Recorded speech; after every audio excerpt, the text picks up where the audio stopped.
Hey everybody, welcome to another chapter of the Book of Sean. I'm still recovering, people. There's a lot going on with me this week. Y'all been praying for me? I need more prayers. More prayers, people. Touch and agree. Healing. It's possible. Anyway, I'm glad you tuned in tonight. Got a great show for you tonight. My dear sister Karima is here. Karima, I like her name. Karima. She's here tonight. She is an attorney. She's a lawyer. She's a black woman. She's got it going on.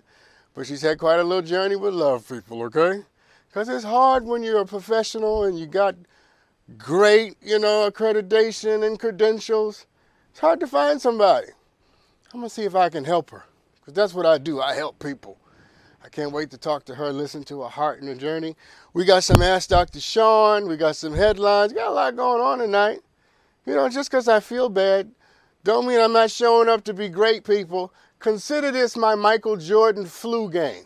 Turns out Michael Jordan didn't have the flu. He had food poisoning. Play the bumper, Hiley. Yes. Let's talk about Emmett Till.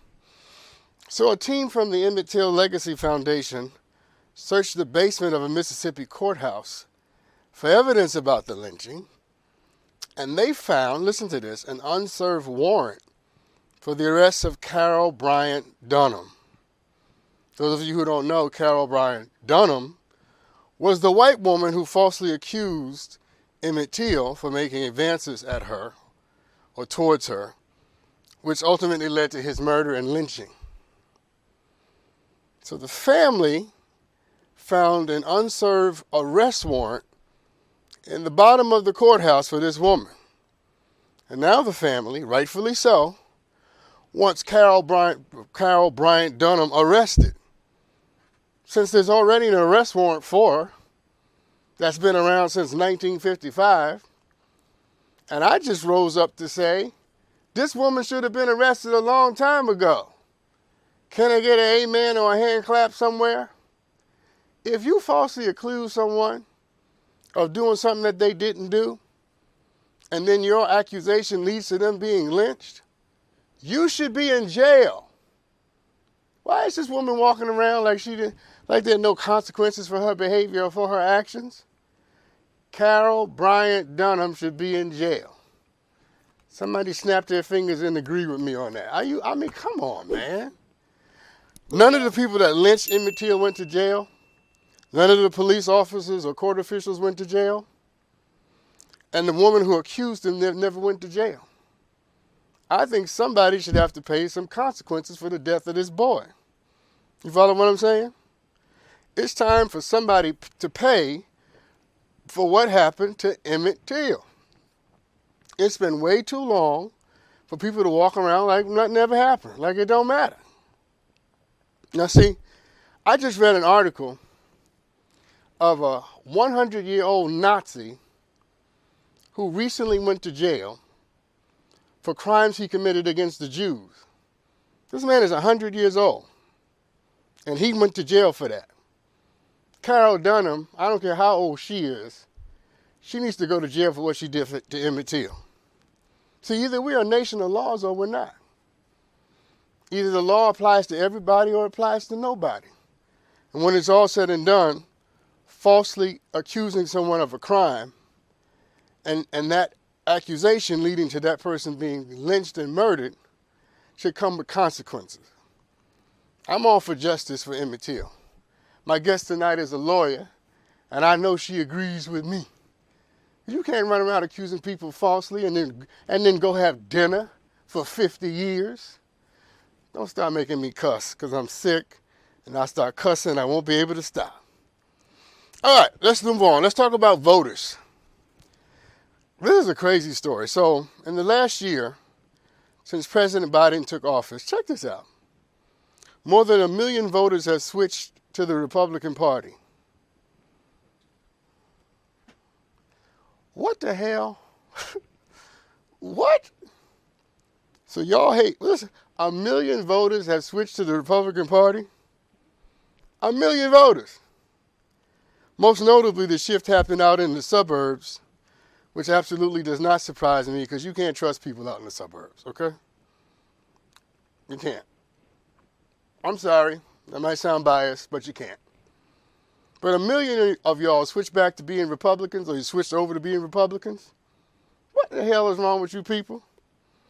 So you guys hate Joe Biden so much that you're willing to go back to Donald Trump? How does that make sense? I know Joe is not the best president we've ever had. He's not stellar. He's no Franklin Roosevelt. He's no Barack Obama. But he's a lot better than Donald Trump. And what are y'all switching back to? Huh? Insurrection, stolen elections, a party with no platform, a party that just chases after whatever Donald Trump. What are y'all switching back to? Y'all are crazy. 1 million people decided they wanted to go back to being Republicans, or they were Democrats, and now they're Republicans. Beloved, the days of the Republican Party were about lower taxes and, I don't know, small government. Those days are over.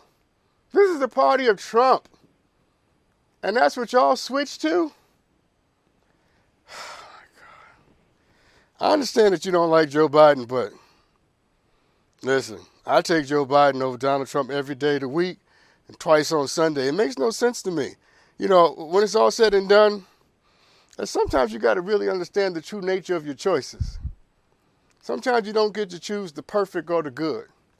Sometimes you have to choose that which makes sense and that which makes no sense at all. And you guys are actively choosing that which makes no sense at all. So, you know what's going to happen? You reap what you sow. Go on and be a Republican. Go on and put Donald Trump back in office and watch what happens to your country. But you know why they're choosing this? Because most of these voters, it's all about the economy.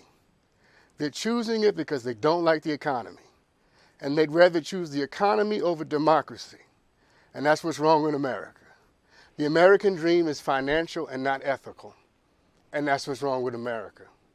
At some point, you got to say the most important thing isn't what happens with my bank account.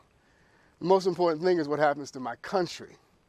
Because I'm trying to have a country that my children deserve. But you go on and be a Republican. And you go on and put Donald Trump back in office. And watch what happens to your country and your economy. Get me to preaching. All right. Let's talk about Congresswoman Lauren Boebert. This is an interesting story. Republican Congresswoman Lauren Boebert says she's tired of the separation between church and state.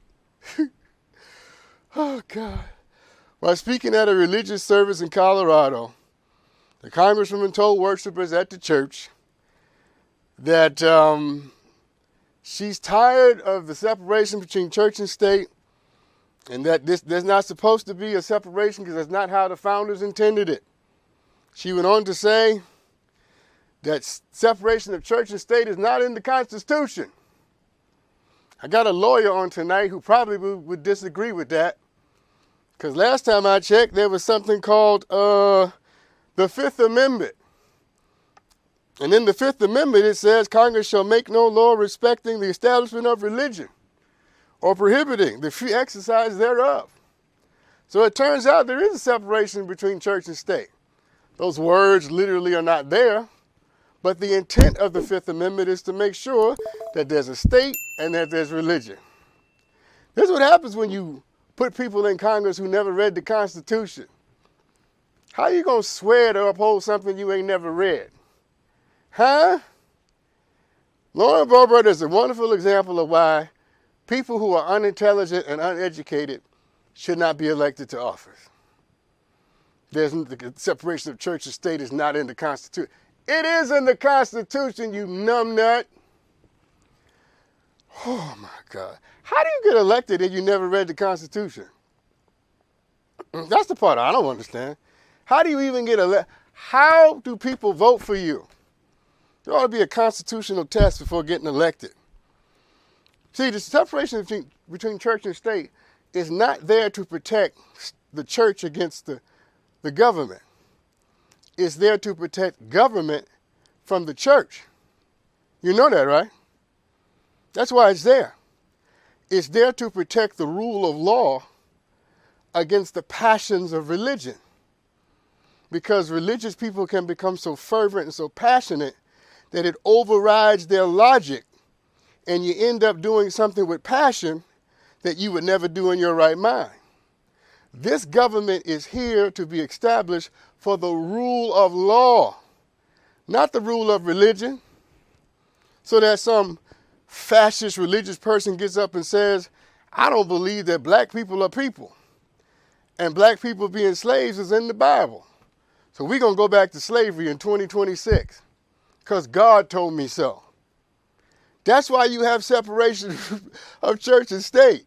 So you don't have numbnut preachers and bishops and apostles getting up talking about, the Lord told me that, women shouldn't have rights because it's in the Bible. And it is in the Bible, by the way. So is slaves being obedient to your masters. That's in the Bible too. But you need the rule of law for people who don't agree with your reading of the Bible. What is wrong with us? God, I'm sick. I need some tea. These people making me want some tea. I need some green tea after all this. You know what I'm saying? Or some bourbon. Well, not bourbon, because that probably would make me sicker right now. Doesn't mean I don't want it. You know what I'm saying? He not even paying attention. I'm a sick man. You ain't even paying attention. You going to hell. How you going to leave me out here by myself right now? Anyway, needless to say, Lauren Boebert is a Republican. And I expect things like this out of the mouth of a Republican. Because this is something a Republican would say. There shouldn't be a separation between church and state. Can I just say one more thing about this?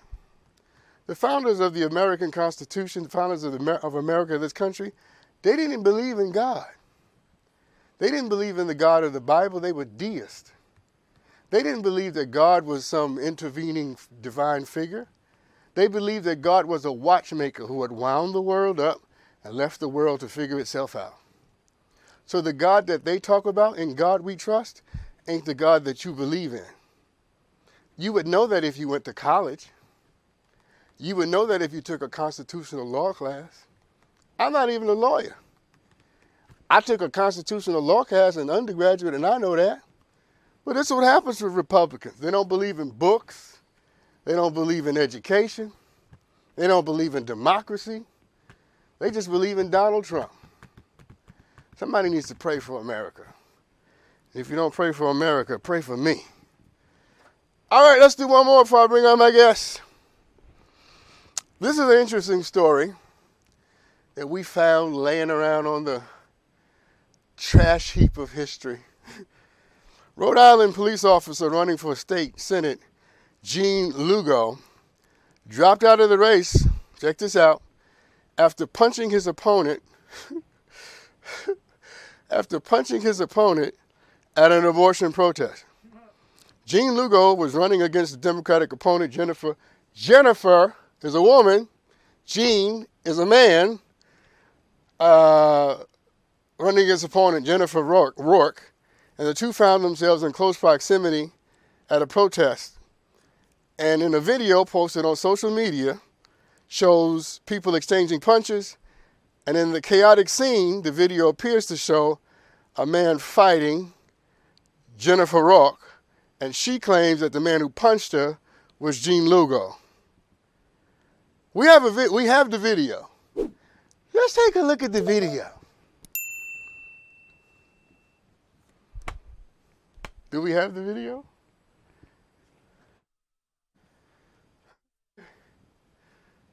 Okay.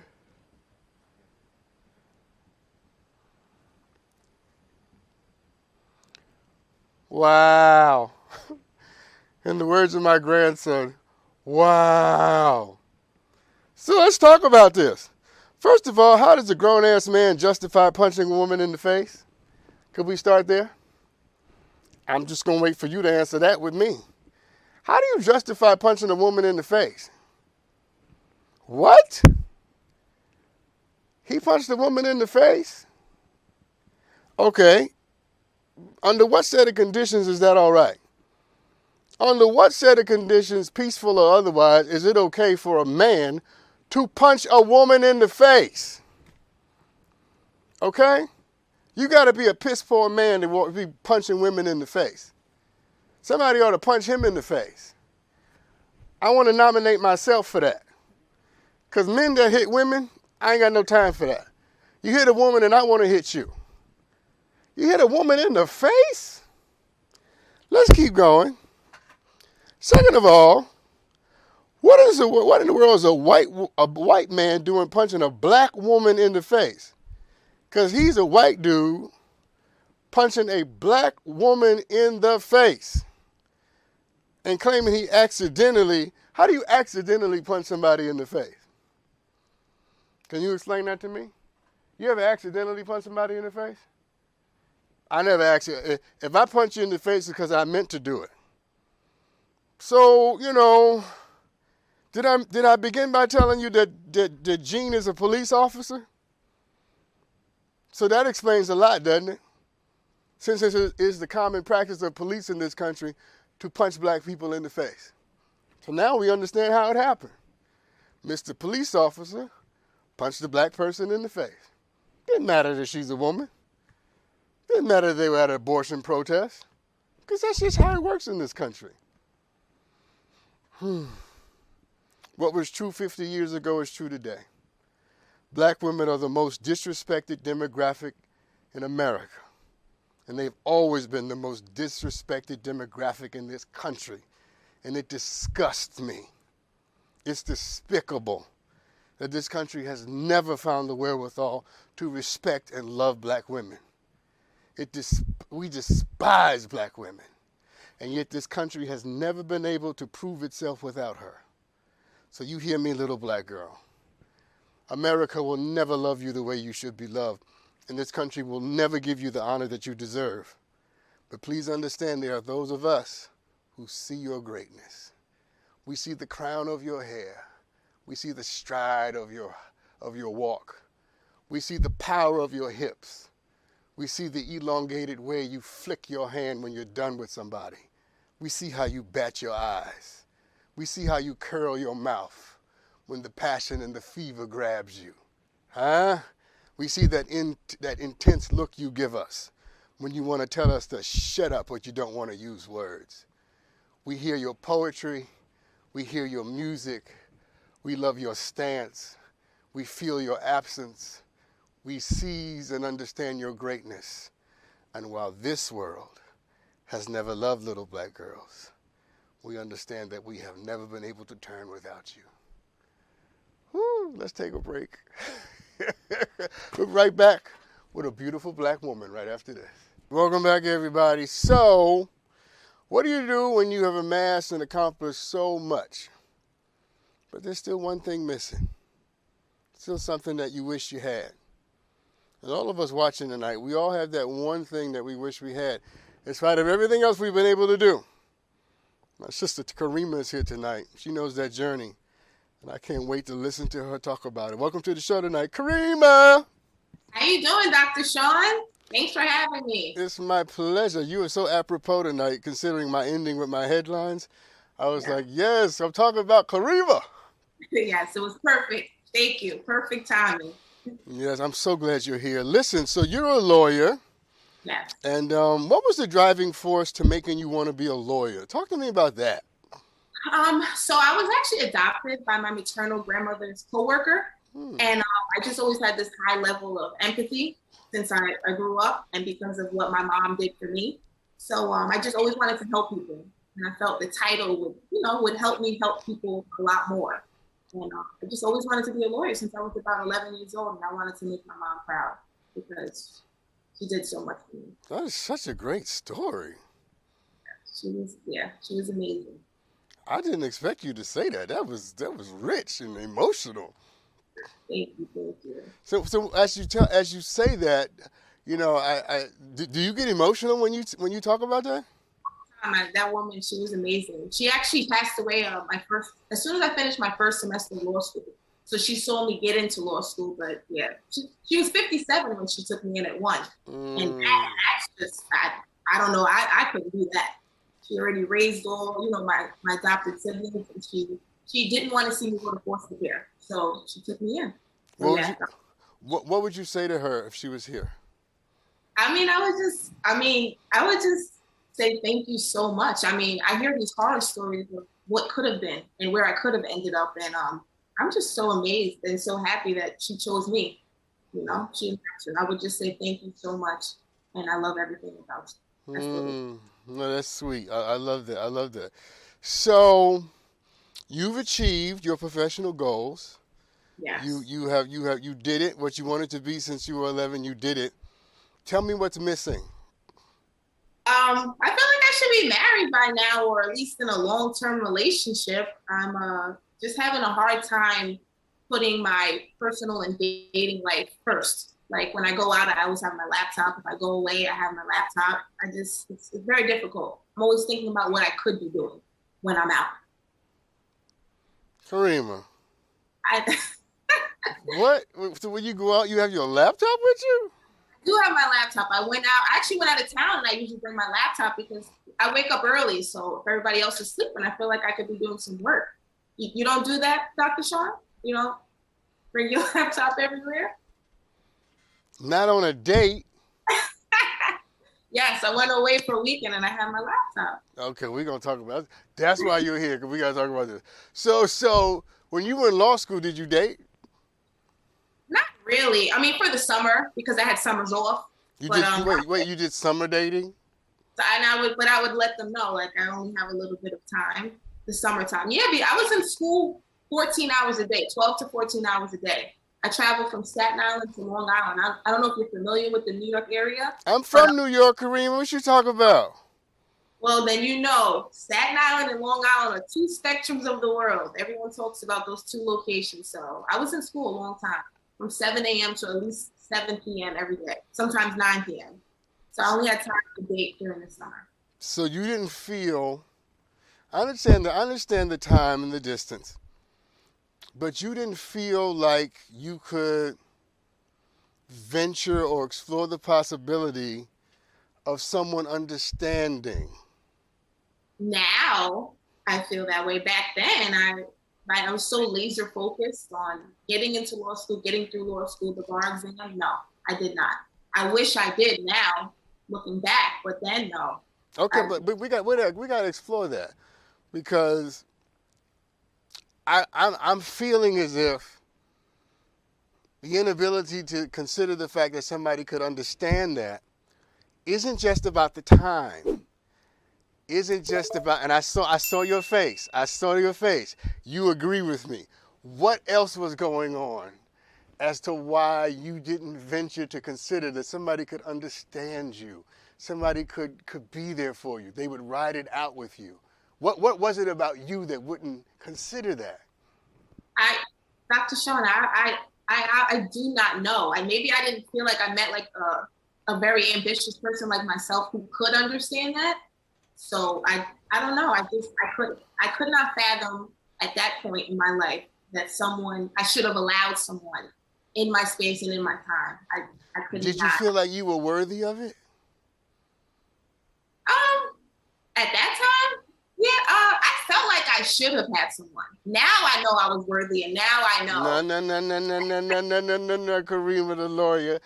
At that time, because I'm with you, girl. I'm with you. I'm adopted myself. So Okay. I know the answers to these questions before I ask them. I'm like a lawyer tonight. At the time, did you feel like you were worthy? Honestly, be honest. I don't think. Back then, no, I don't. Yeah. And when you say that now, I see your face. When you say that now, what does that bring out?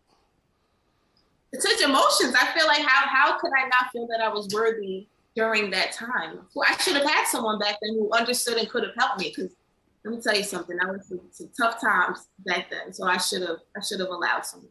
Karima, let yourself feel tonight. I know you're strong. I know you're accomplished. But do tonight what you wouldn't do in law school, and that is to let yourself feel. You know, because when you're adopted, you know, when you've had to create family, we don't often feel worthy. We don't often feel like we deserve the best, right? And so as you sit in your strong self now, looking at your weak self then, what do you weep over? That's true. Yeah. So what about your former self makes you want to cry? I so I basically I feel bad for the what I didn't allow myself to have, for all the questions that I had, growing up and being adopted, feeling a little out of place. So I weep for the time that I wasted and for the lack of worthiness back then that I didn't feel like I deserved. Yeah, yeah, no, I appreciate that. Thank you for that. So now, do you feel like you can have both? Oh, absolutely. I'm still I'm having a hard time obtaining it or like allowing myself to have it. As I think that I'm just so programmed to be career oriented that I don't know how to switch. So I need some assistance. Okay, well, we can work Very on that. difficult. No, we can work on that. We can work on that. Let me ask you this. Did you have anybody in your life who modeled for you having a great career and a great relationship? No, I didn't. Do you have anybody now? I mean, some lawyers and some professors and, people that ultimately got married once they left law school. So I guess, yes, I do now. Yes, I do. And I'm like, that could have been me. Okay, do you connect with them at the level of being a model for that? Somewhat. I just feel a little, no, so I feel disconnected. No, I don't feel Okay, well, that's connected as that's your first homework, okay? Your first homework is okay. to let someone into this story.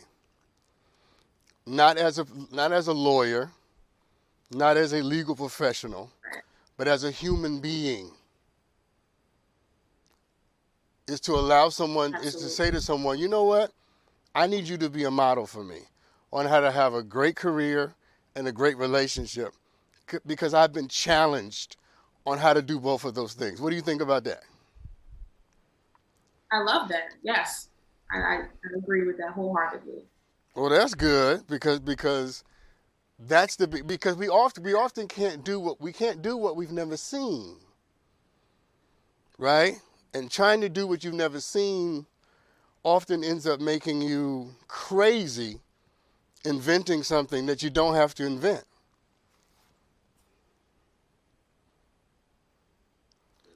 You're shaking your head. Talk. What does that mean?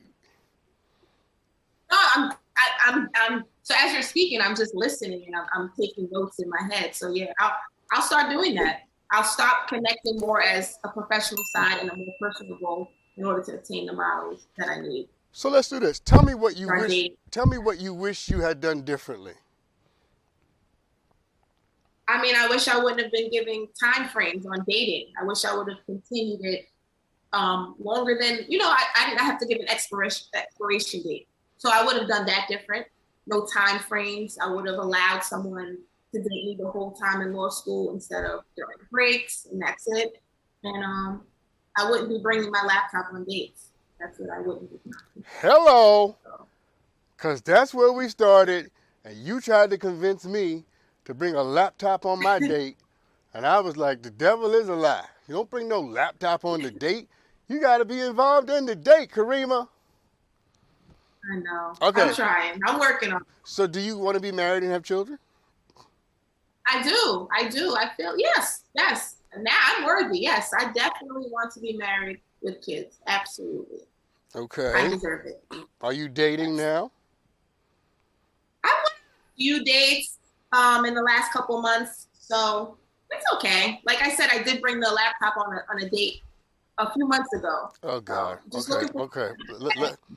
Oh God. Let's take a break. Let's take a break, and when we come back, I want to hear about these dates, and you want to hear about these Okay. dates too, because we already got the laptop. I want to hear what else is going on in these dates. Okay, we're gonna help Karima because she deserves to be loved lavishly. All right, we'll be right back right after this. Welcome back, everybody. I'm talking to my sister Karima. We're talking about dating. Karima, so let's talk about these dates, okay? Because I'm totally interested in this. So you went out on a date and you had your laptop. What happened? So he understood that I needed my laptop. So I only like ambitious men. That's it, Dr. Sean. You have to match my ambition. So he didn't have a problem with it. We had a lot of fun. He asked me on the second date and the third date. So. Okay, are y'all still dating? Nice. Yeah, lady, bring your laptop. Karima, I got to get you to leave that laptop at home, okay? Yes. I'm going on vacation this week, and I'm trying to talk myself into not bringing my laptop. Well, I mean, there's nothing wrong with bringing a laptop on vacation because you may need to do whatever, but I'm just saying, let's say you and I go out on a date, hypothetically, okay? Karima, you and I are dating now. Yeah. And we're on a date, and we're having mimosas, and we're having appetizers, and we're laughing, ha ha ha. We're talking about, and then you pull out a laptop. You know what that says to me? That I'm interested in the laptop and you, Dr. Sean? No, Karima. It says that. Does it say you're driven? Yes. Does it say you're passionate? Yes. Does it say you're a high achiever? Yes. But it also says that you don't know how to cut it off. I know. And it also says that in this moment, I'm not the priority. So what I'm thinking is, Karima, you and I get married, or you and I get engaged, are you going to know how to cut it off? So when I say that, what comes to mind?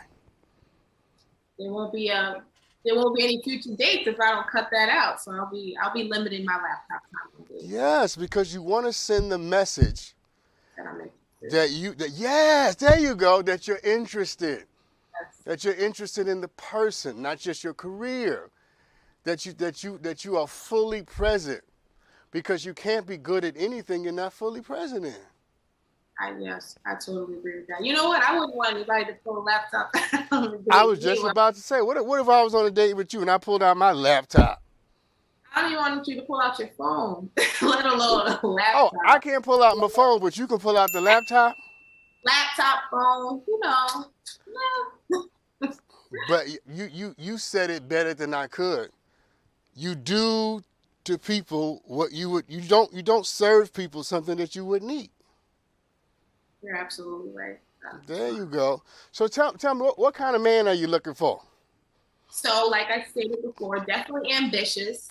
I want him to be funny, or if he's not funny, at least silly, motivated, goal-oriented, a little taller than me, and just like family, like values family. Like, has a good relationship with his parents, they're still alive, and that's it. Basically, ambition is just my main goal. Because I feel like only ambitious people understand ambitious people. Mm-hmm. That's just okay. Do you want him to be kind?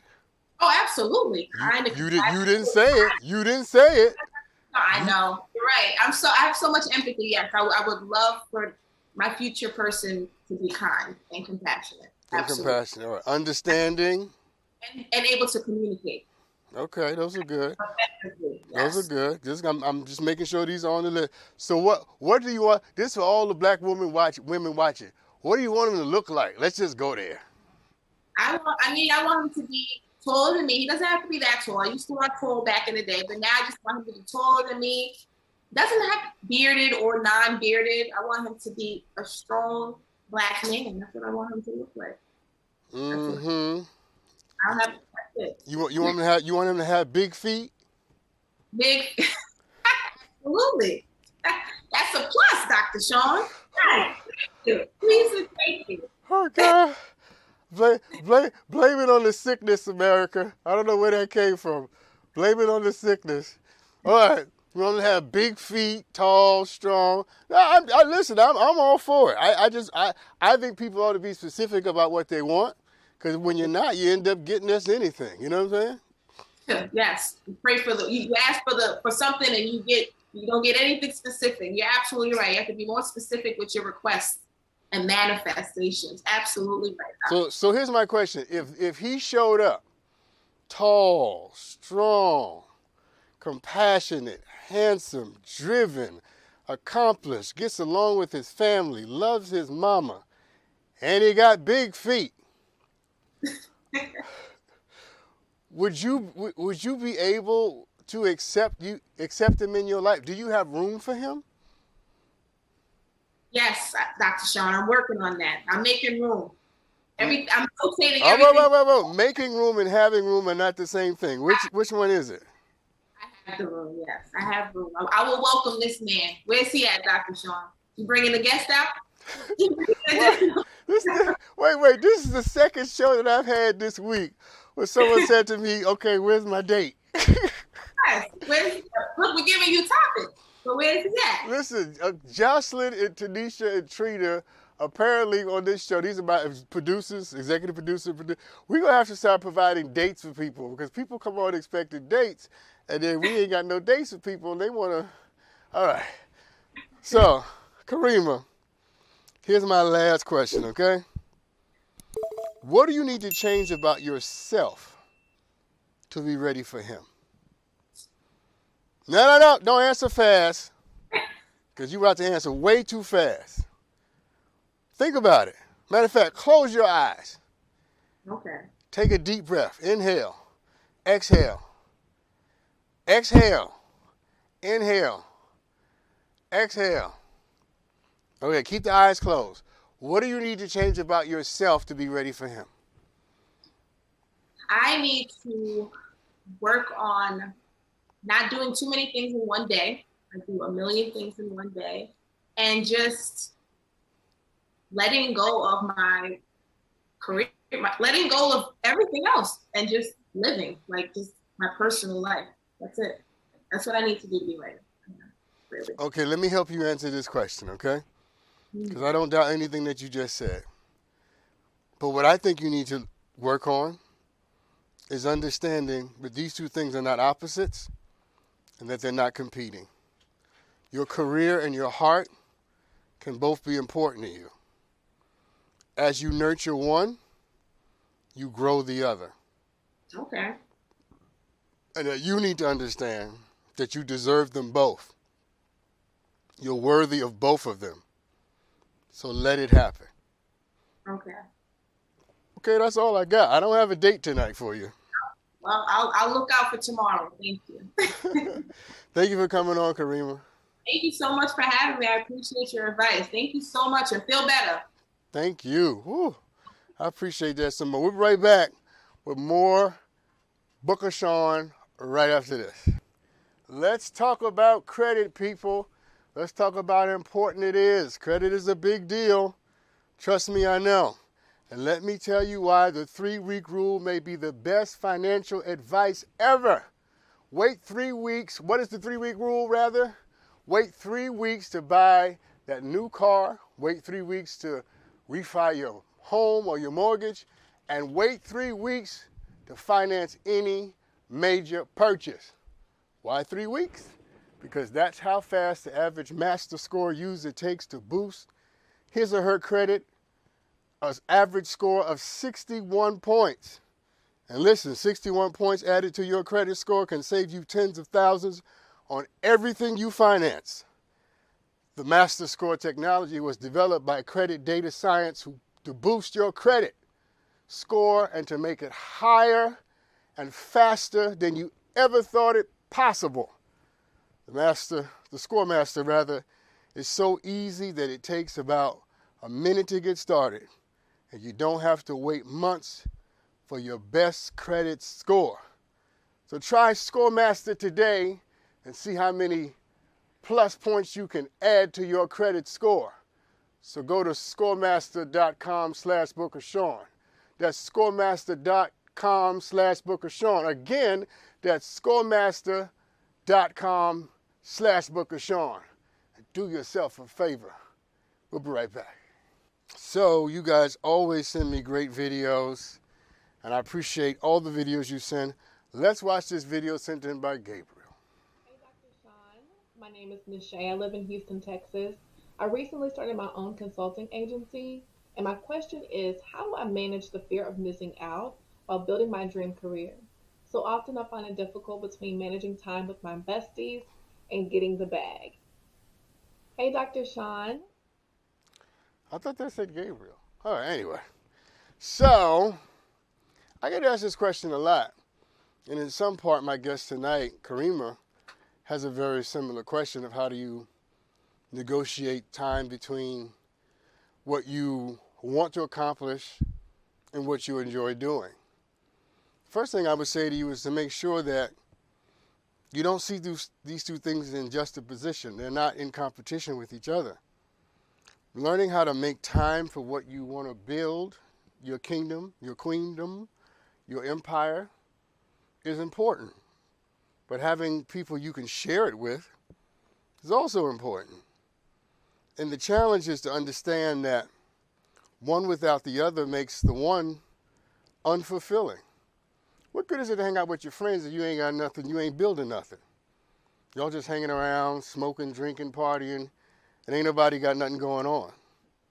And what good is having a bunch of things to build and to own, and then you come home at night and there's nobody there? You ain't got no friends because you don't make time for them. You don't have nobody, a lover, because you never thought that that was important. The key is to see yourself as a whole person. You are a whole person that needs accomplishment and affection. You need friendship and you need greatness. And you have to feed all parts of who you are. And overfeeding one will destroy the other. And when you destroy certain parts of yourself, well, listen, you're more apt to do stupid things and make bad decisions. And your friends have to be the kind of people who understand that you ain't just in the world snapping your fingers and shaking your behind. That you're here to build something. You have a vision and a dream and you're committed to that. And you have to understand that you ain't just here to build something. Friendship and love is important, and unless you have that, you don't understand the secret to life. Life is not either or. You hear me? You don't have to choose. You have to be open to it all. Let love happen and let greatness happen. And make sure as you bring people into your life that they understand truly who you are. But also allow the people that you bring into your life to remind you of more of who you actually are. Because when it's all said and done, you can be the king of the mountain and be a father and a wife and a friend. Yeah, because that's what good living is all about. You can have life and life more abundantly. So remember that. Feast on that. Let that be the thing that drives you forward. Greatness and love. Let's take a break. We'll be right back right after this. Okay, let's not take a break. We don't have any more. All right, someone DM'd me this question. My boyfriend is a social media influencer. And now that he has achieved a bit of celebrity, he refuses to post pictures, photos of me on his social media. And he flirts with women on his pages. He claims that he has to flirt with them so that they can continue to follow him on social media so he can make money. Is this a red flag, or am I just being insecure? Well, it's a little bit of both. Because I think if your boyfriend is a social media influencer and him flirting and appearing to be single is a part of his business model, then it's a part of how he makes money.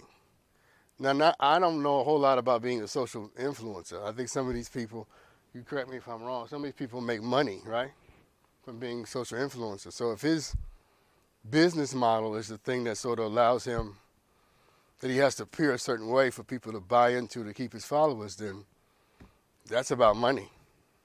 It's not about women. It's not about you. That's how he eats. And what y'all can do, what y'all should do, is have a conversation about it. Because communication is how you clear up inconsistencies and things you don't understand. And I suppose that a bunch of social media influencers have to do the same thing that he's doing, because that's the business model. People tend to want to be connected to you less when they think that you are taken. part of the fantasy, it appears, is to believe that they could be with you, right? They believe that they can have you, right? That's true for celebrities, right? Real celebrities. A lot of celebrities don't let people know that they're dating because part of the fantasy is for the fans to believe that they can be with them. But that's what you chose. Don't get mad that he is doing what he does because he was doing it when you met him. That's what you chose. The thing that you need to understand is that whatever your relationship is, that's your relationship. Let me put it this way. These people are watching him on an app. You're laying next to him at night. Which one is more important? These people are DMing him. You are actually having dinner with him and having conversation with him. Which one is more important? Huh? And if somebody liking him on an app means more to you than actually sleeping with him at night or walking on the beach with him in the afternoon, then there's not something wrong with them, there's something wrong with you. You have to separate the real world from the digital world. And you actually are dating this man. So why don't you actually make it an enjoyable experience for the both of you? And whether or not it's a red flag, whether or not he's flirting, listen, that may be just part of the business model. Now, if he's actually dating other people, then that's different. But I think the two of you need to have a long conversation about what the terms of this relationship are right now. And you need to decide whether or not you can put up with what the conditions of the relationship are right now. But I think the thing you've got to remember is that you're in an actual relationship. They are not. All right. I'm done with the social media. Someone DM'd me this question. My husband and I have been married for 5 years. During marriage counseling, he revealed that he has had a girlfriend during our entire marriage and recently broke up with her. I had no clue that he was having an affair, and I feel like I married a stranger. He wants us to renew our vows and start over. How can I trust this man again? Well, this is easy. You can't. Someone who's been having a full-blown relationship with somebody for years and only tells you in counseling is somebody that you probably don't need to be trusting, and you definitely don't need to be renewing some vows. That's what a narcissist does.